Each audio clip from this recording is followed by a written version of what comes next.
Hello, everybody. I am John Allen, and this is Last Week in the Church, the show where we harvest the fruits of the last week in journalism on the Vatican and the global church beat. Here's what we've got for you this week. We begin with On the Road Again. Pope Francis leaves tomorrow for Lisbon, Portugal, for the latest edition of World Youth Day, this massive gathering of Catholics from all around the world that has been dubbed the Olympic Games of the Catholic Church, or sometimes the Catholic Woodstock. I'm going to give you three storylines to watch while the Pope is out of town. Secondly, we have got That Is All You Needed to Say. That, of course, is a reference to the film Pulp Fiction, and the famous character of the Wolf, played memorably by Harvey Keitel. Now, the Wolf was the ultimate fix-it man, right? Like, if he was being sent into a situation, you knew it was under control.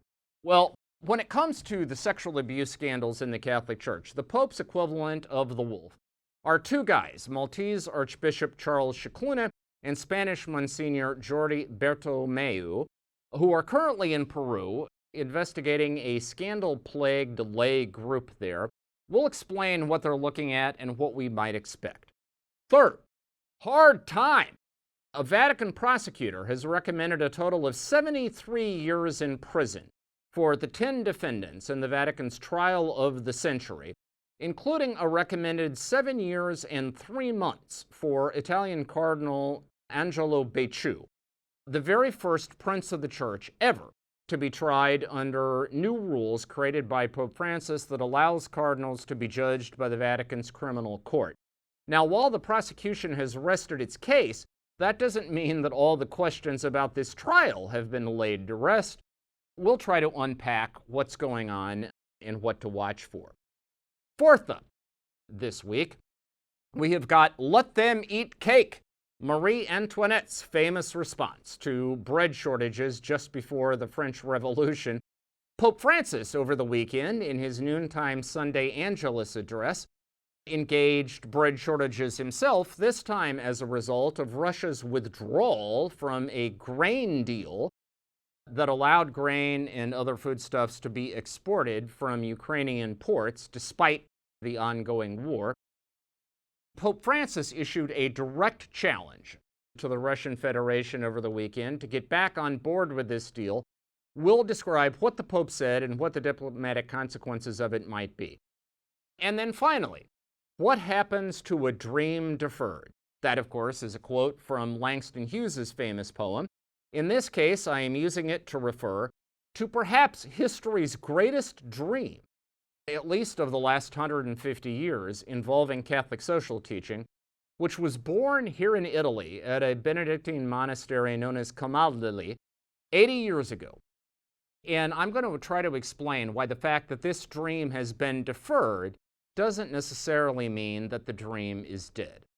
All that and more is waiting for you on this edition of Last Week in the Church, so please, for the love of God, don't change your channel, don't log off, don't click away, don't go anywhere. This is going to be a great show. You're not going to want to miss it, so please, stick around. And it's true confessions time. I'm going to admit to you that when it comes to 21st century high technology, I'm not really your guy. I mean, to be honest with you, I think social media is basically a work of the devil, and I'm not entirely kidding about that. I don't have accounts on Instagram or TikTok or LinkedIn or any of these other things that you're supposed to have, and I don't even know what any of those things mean. When it comes to artificial intelligence, I don't really get what the buzz is about because, frankly, whatever intelligence I possess has been artificial for a very long time. However, I like to think that what I lack in tech savvy, I can make up for in judgments about people. And so when people I respect, people I admire, people I trust, tell me that a particular piece of technology is valuable, I listen to them. And that brings us, by a roundabout fashion, to a new technological platform called Magisterium AI that has been launched by our friends at Longbeard. Longbeard is a digital strategy and design company. They are the backbone of the technological dimension of Crux. Basically speaking, everything about how the Crux site operates, everything you see when you come to the Crux site is because of them. Frankly, my show Last Week in the Church is because of them. The CEO of Longbeard, Matthew Sanders, once came to me and said, I think we could do something with a weekly video and podcast. And I was dumb enough to listen to him, and here we are. Now, Longbeard has put out this new tool which harnesses the power of artificial intelligence to the Magisterium of the Catholic Church. So you can go on their site and type in, what does the Catholic Church teach on abortion? Or why do we have to go to Mass? Or could you please write a homily for me for the Feast of Christ the King? Whatever. And based upon this tool's exposure to official documents of the Catholic Church, it will spit out a response. And it will also give you citations. So if you want to check to make sure that it's legit, you'll have the tools to do that. It is one of the more creative, useful, hopeful, and I think positive applications of AI technology in the Catholic sphere anyone to date has come up with. So I encourage you to check it out. You can find it online at magisterium.com. Again, that is magisterium.com. Look, like I say, I am not a tech guy, but even I would use this tool, and I promise you, if I'm open to it, if I see some value to it, then that special Luddite in your life will too. Check it out, Magisterium AI.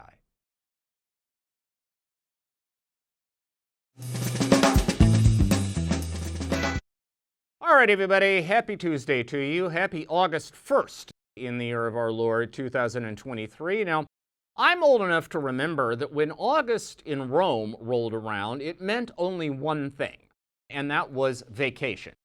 In fact, what the Romans used to say is that only two things move in Rome during the month of August: cani e Americani, dogs and Americans. This, however, is the Pope Francis era, where vacation is a dirty word. There is no such thing anymore as downtime. So this has been another big week on the Vatican beat, and so let's dive in.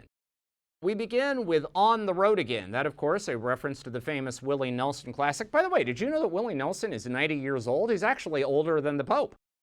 But in any event, Pope Francis is set to be on the road again beginning tomorrow, that is Wednesday, August 2nd, when he will leave for Lisbon, Portugal for World Youth Day, this massive rally of Catholic youth from around the world.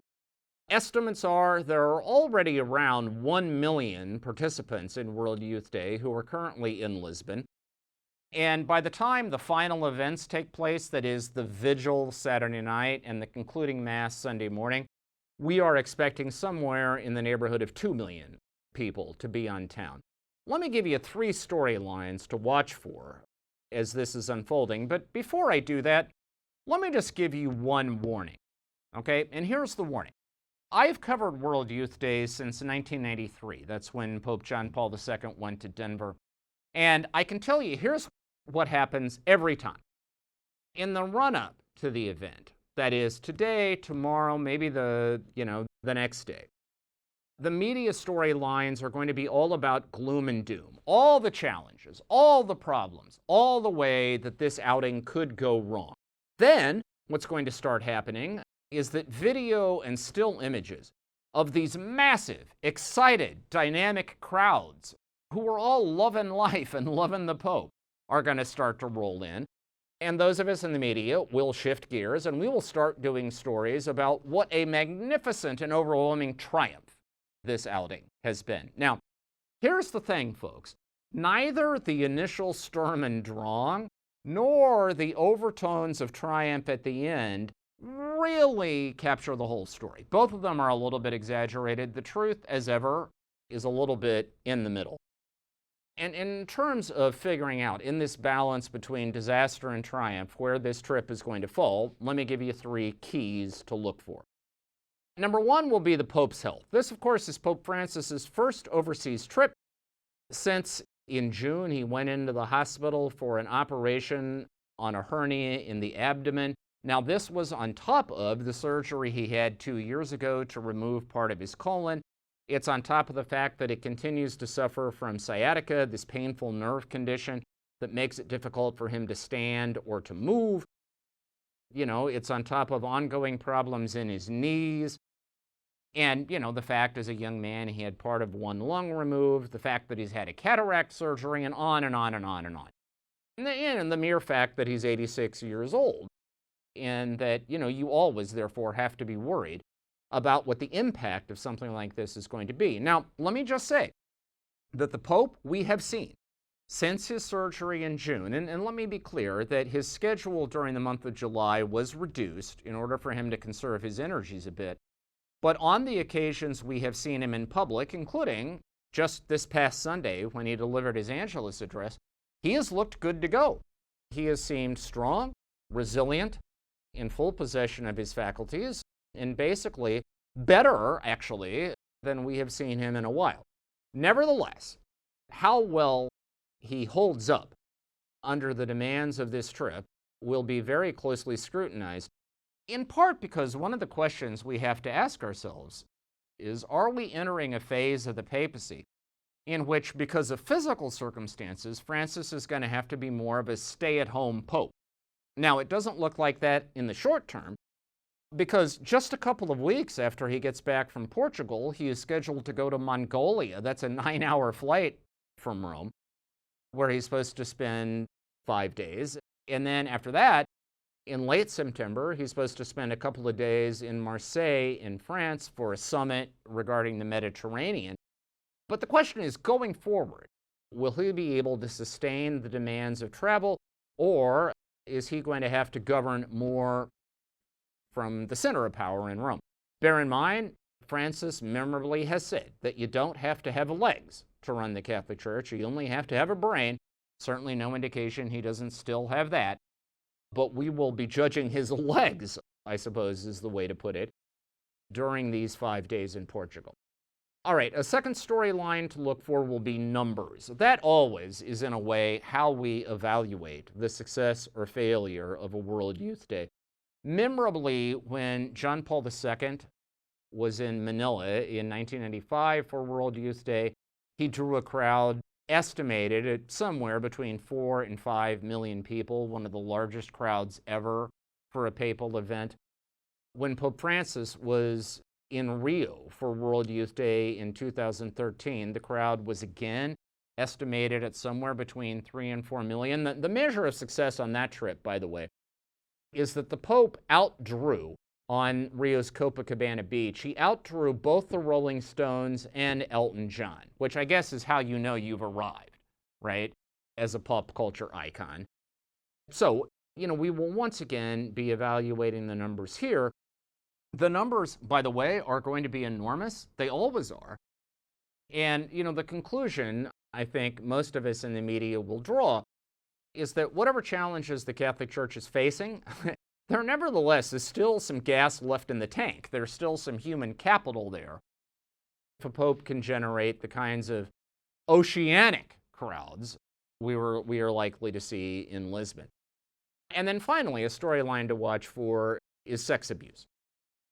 Portugal is a country where the church has recently been rocked by clerical abuse scandals. In February, a commission created, actually, by the bishops of Portugal delivered its report, finding that somewhere in the neighborhood of 5,000 people had been sexually abused by Catholic clerics, mostly priests, in Portugal since 1950. And there were sort of 2 points of controversy about all this. One, was the Catholic Church going to pay reparations to these victims? And number 2, would priests who had been identified as abusers in this report, who were still in ministry, would they be removed? Now, initially, the Cardinal of Lisbon, Manuel Clemente, basically said no to both of those questions, saying the church would do what the law required, but no more, and that as far as those priests who had been named in the report, he said these are just names, we don't have any proof. Now, both of those points were contested by members of the commission. In the end, Clemente had to backtrack on both points, saying, well, the church might be open to paying reparations even if the law doesn't necessarily require it. And at least 4 of the 20 priests named in that report who were still currently in ministry, have since been suspended. We'll see what happens with the others. So obviously, everyone will be watching what Pope Francis says or does with regard to the legacy of clerical sexual abuse. It has already been announced that he will meet sexual abuse victims while he is in Portugal. Now, the way the Vatican handles these things is they never tell us in advance when that meeting is going to take place or who is going to participate in it or what is going to be talked about. Basically, the approach always is to protect the confidentiality of the victims who take part, and then to allow them afterwards to be the one to tell the story about what happened. Nevertheless, the extent to which victims walk away from that meeting feeling that the Pope has heard them and that they got concrete indications that action will follow, so it's not mere rhetoric, that is obviously going to be very closely scrutinized. But at the end of the day, folks, let me make you this promise. What's going to happen at the end of this trip is that we are going to see images of vast throngs of pumped up, high-octane, over-the-moon Catholic youth who were simply excited to be in an environment where their Catholic identity is affirmed and celebrated in on clear public display. And fundamentally, that's going to be the storyline. That's not to say these other things don't matter, but it is to say that's going to be the impression that most of these young participants take home with them when this World Youth Day wraps up. All right, second up this week, we have That's All You Had to Say. Now, if you've seen Pulp Fiction, you know what that's a reference to. I can't give you the whole quote because this is a family program. But nevertheless, the point is, what it meant is that the bad guy was sending in his fixer to clean up a messy situation. Well, Pope Francis, who is of course not the bad guy, but the good one in this story, has sent in his own fixers to the nation of Peru, that is, Maltese Archbishop Charles Scicluna and Spanish Monsignor Jordi Bertomeu, both of whom are essentially sponsored by the Vatican's Dicastery for the Doctrine of the Faith, which has responsibility for dealing with the clerical abuse scandals. They're in Peru to investigate an outfit that is known as the Sodalitium Christianae Vitae, or the Sodality of Christian Life. It was founded in 1971 by a Peruvian layman by the name of Luis Fernando Figari, who has subsequently been accused of all manner of abuses, not simply sexual abuse, but also abuses of authority, abuses of conscience. He was essentially found guilty by a Vatican investigation after an explosive 2015 book came out documenting all of this. And the organization ever since has allegedly been on a path of internal reform. However, various factors have converged to raise questions about the success of that reform. In Peru, a parliamentary investigation recently wrapped up suggesting that the cover-up and denial didn't end with Figare being deposed as leader of the group, but actually has continued. There is a Peruvian journalist by the name of Paula Ugaz who has been one of the leading forces exposing and reporting on these allegations. And she is continuing up to this very day to be slapped with what critics would describe as nuisance lawsuits by people affiliated with the sodality, which, again, many observers would see as a fairly crass attempt to muzzle her.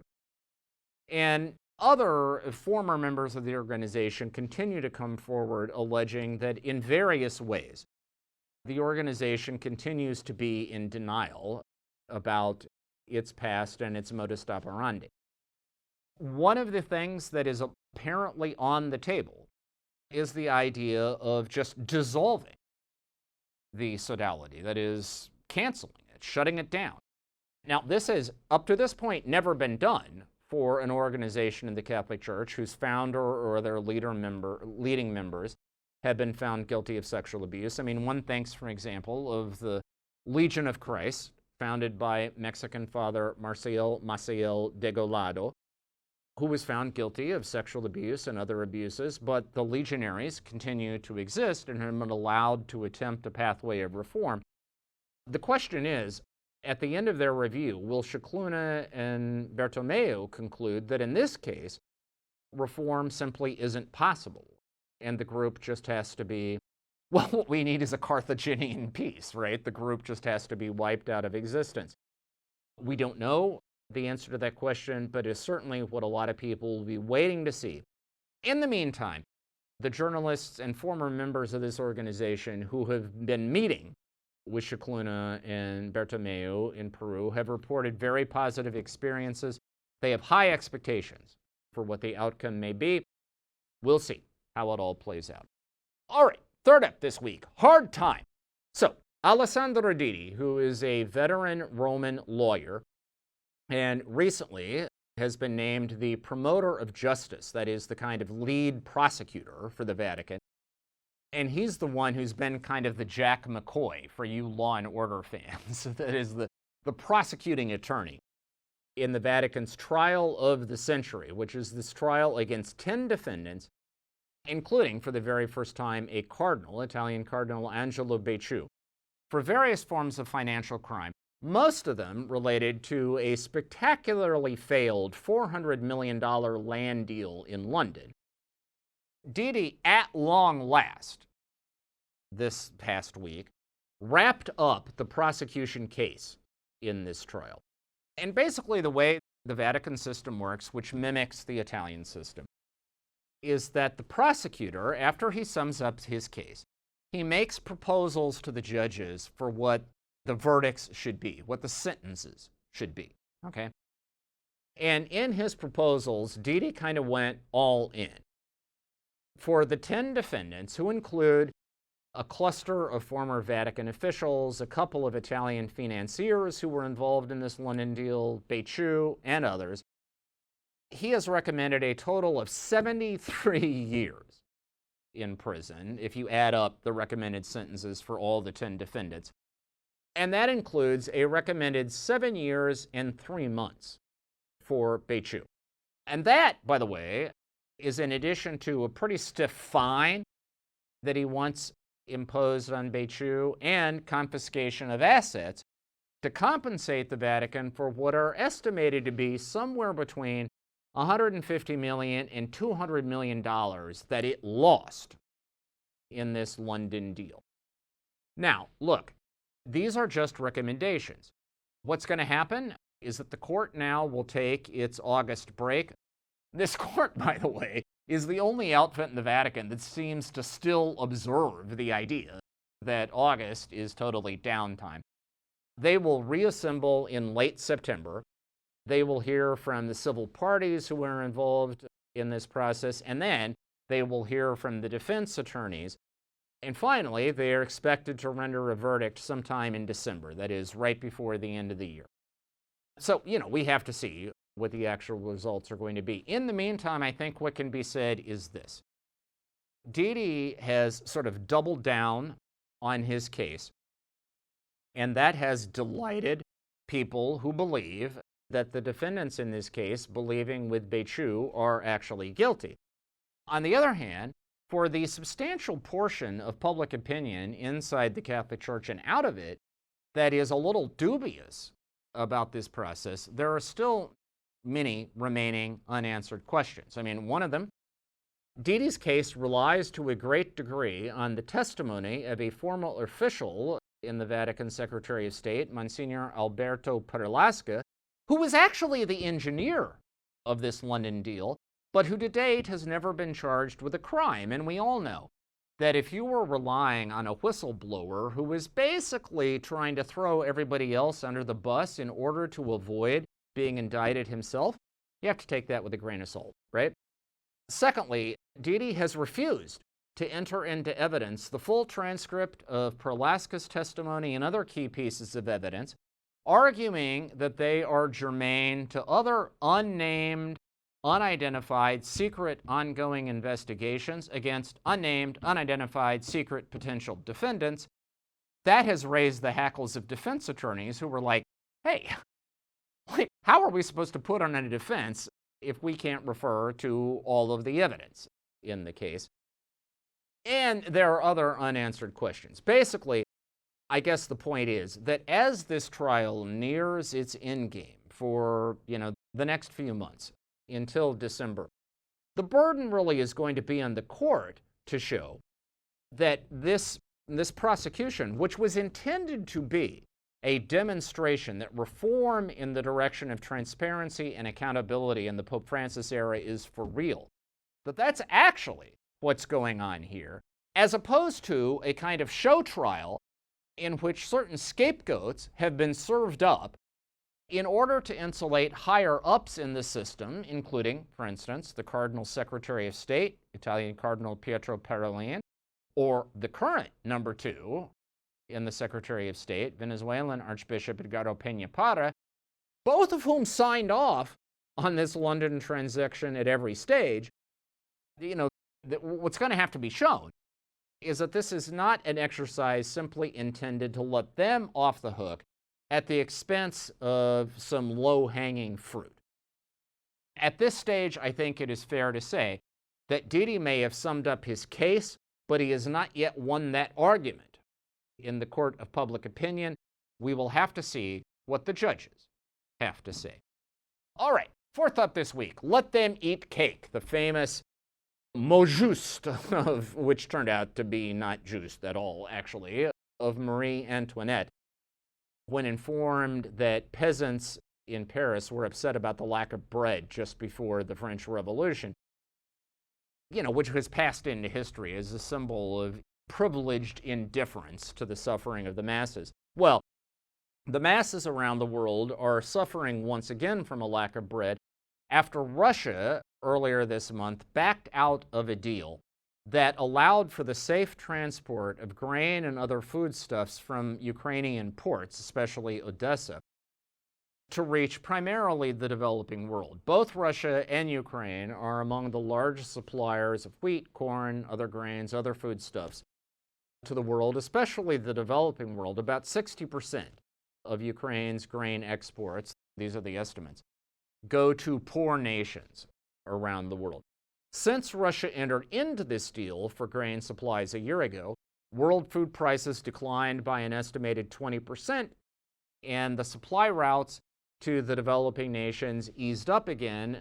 Hunger was abated. Now that Russia has backed out, prices have spiked again.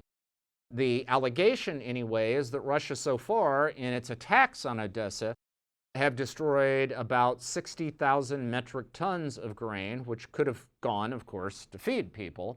Now, Russia insists that it backed out of the deal because part of the deal was supposed to be to allow its own food exports and fertilizers to be sold around the world. They're claiming that never happened. This Sunday, Pope Francis said that attacks on grain are a grave offense against God because grain is a gift of God intended to feed the world. He said that the cries of millions of hungry brothers and sisters reached to heaven, and he appealed to his brothers, and that was a carefully chosen word, his brothers, who are the leaders of the Russian Federation, to get back on board with this deal. By saying brothers, of course, the Pope is trying to say, I am not joining the ideological crusade of the West against Russia. I'm trying to be even-handed, but I'm saying this deal is important. Now, why all this matters is that from the beginning of the conflict, the Vatican has been trying to find a way to help bring this war to an end. So far, neither the Ukrainians or the Russians appear interested in a peace deal. So the Vatican has been trying to find some other role to play, whether that is opening humanitarian corridors to deliver aid to the conflict zones, whether that is the restitution of children who have been removed from eastern Ukraine by the Russians to their families. Now there is the possibility that the Vatican and Pope Francis might be able to play a role in getting this grain deal back up and running. If they were able to do that, it would be seen as a significant diplomatic accomplishment and perhaps, just maybe, might open a pathway to an eventual peace. We'll see how it plays out. Finally this week, what happens to a dream deferred? I have a piece on the Crux site that I recommend all of you read. It is about a dramatic assembly that took place in Italy 80 years ago last week at the Benedictine monastery of Camaldoli, where a remarkable cross-section of Catholic thinkers and politicians came together. It included two future prime ministers of Italy, Aldo Moro, Giulio Andreotti, a future cardinal, Pietro Pavan, a thinker who was an advisor to both the future Pope Paul VI and also Alcide de Gasperi, who was the first prime minister of post-war Italy. It gave birth to a dream of a new state, a new republic, based on the principles of Catholic social teaching. Now, that dream has never really been fully realized. I mean, we all know how Christian democracy in Italy ended. It imploded in the Tangentopoli or bribe city scandals in the 1990s. The wheels kind of came off. But that doesn't mean the dream of a state based on social justice, based on equity, the two core principles identified at Camaldoli, the common good and social harmony, that doesn't mean that that dream doesn't still have legs. Langston Hughes famously asked, what happens to a dream deferred? Well, the dream of that assembly at Camaldoli is still there. It's still on the shelf, and it can be taken down and applied, not just in Italy, but anywhere where an aroused Catholic conscience wants to make a difference in the way that society is organized in the direction of greater justice, greater peace, and greater human dignity. And so, if you are not familiar with the Codice di Camaldoli, the Code of Camaldoli, I recommend that you read this piece because it is, in my opinion, probably the most fascinating experiment in the hard work of trying to translate Catholic social teaching into actual governance in the last 150 years. Check it out. That is our show for this week. Thank you very much for being with us. We will be back here, same bat time, same bat channel, next Tuesday with a full wrap on Pope Francis in Lisbon and everything else that is bubbling on the Vatican beat. In the meantime, stay safe, stay healthy, have a fantastic and blessed week, and we will talk to you again very soon.